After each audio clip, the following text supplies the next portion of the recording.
আসসালামু আলাইকুম, hello everyone, সবাইকে অসংখ্য ধন্যবাদ। আমরা আমাদের আগের পর্বতে অ্যালার্ট ডায়ালগ নিয়ে কাজ করেছিলাম। আজকে আমরা দেখব যে কী করে আইকন নিয়ে আসতে পারি আমাদের অ্যাপ্লিকেশনে।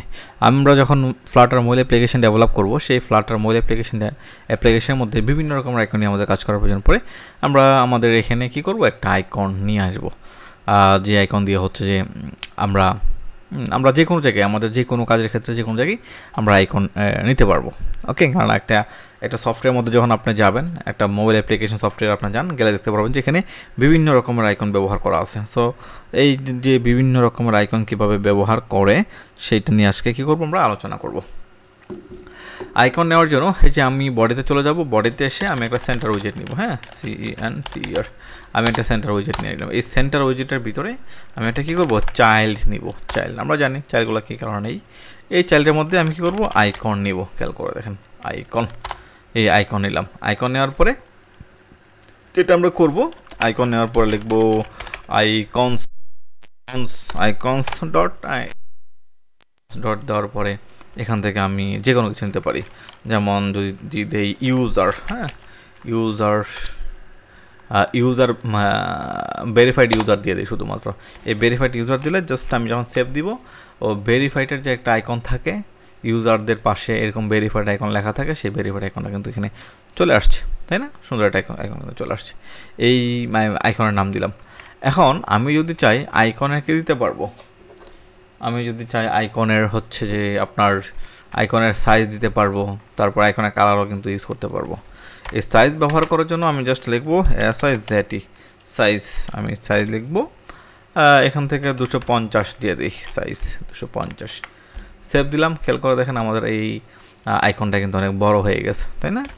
আমি এখান থেকে কালার দিতে পারবো,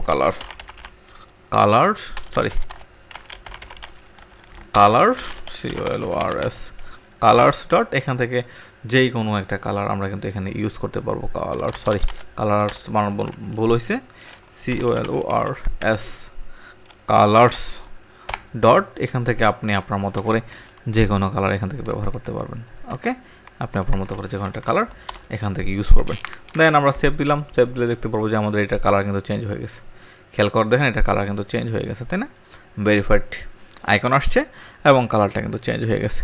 এভাবে আমরা আইকন নিতে পারবো, এবং আইকন নেওয়ার পর আপনার হচ্ছে যে তার সাইজ, তার কালার, মোটামুটি অনেক কিছু আমরা চেঞ্জ করে দিতে পারবো। ওকে, এই ধরনের আইকনগুলো নিয়ে আমরা কাজ করতে পারবো। আজকে এ পর্যন্তই। আপনারা জাস্ট আইকনগুলো নিয়ে কীভাবে কাজ করতে হবে সেভাবে আপনারা একটু প্র্যাকটিস করবেন। তবে এই আইকনগুলোর জন্য আপনি আরেকটা কাজ করতে পারেন, সেটা হচ্ছে যে আমরা সরাসরি চলে যাব আমাদের ওয়েব অ্যাপ্লিকেশনে। আমি আমার আগের কাজগুলো একটু ব্লক করে রাখছি। আমি যেটা করব সেটা হচ্ছে যে ফ্লাটার নিয়ে যেহেতু কাজ করছে সেহেতু pub.dev, এই ওয়েব অ্যাপ্লিকেশানে চলে যাব। এই ওয়েব অ্যাপ্লিকেশানে গিয়ে আমি এখানে সার্চ করব আইকন, জাস্ট আইকন লেখা সার্চ করলে খেয়াল করে দেখেন এখানে কিন্তু বিভিন্ন রকমের আইকন পাবেন। এখান থেকে আপনি আইকনগুলো ইউজ করতে নিয়ে আপনি আপনার মতো করে এইসব আইকনগুলো ব্যবহার করতে পারেন। আপনি হিউজ পরিমাণ আইকন পাবেন এই pub.dev-এর ভিতরে। আপনি এখান থেকে যেই কোনো আইকন নিয়ে ব্যবহার করতে পারেন। আপনার আপনার অ্যাপ্লিকেশনগুলোকে, সফটওয়্যারগুলোকে আরও প্রফেশনাল করার জন্য আপনি এখান থেকে আইকন নিতে পারবেন। ওকে, আজকে এই পর্যন্তই। সবাইকে অসংখ্য ধন্যবাদ। আল্লাহ হাফেজ।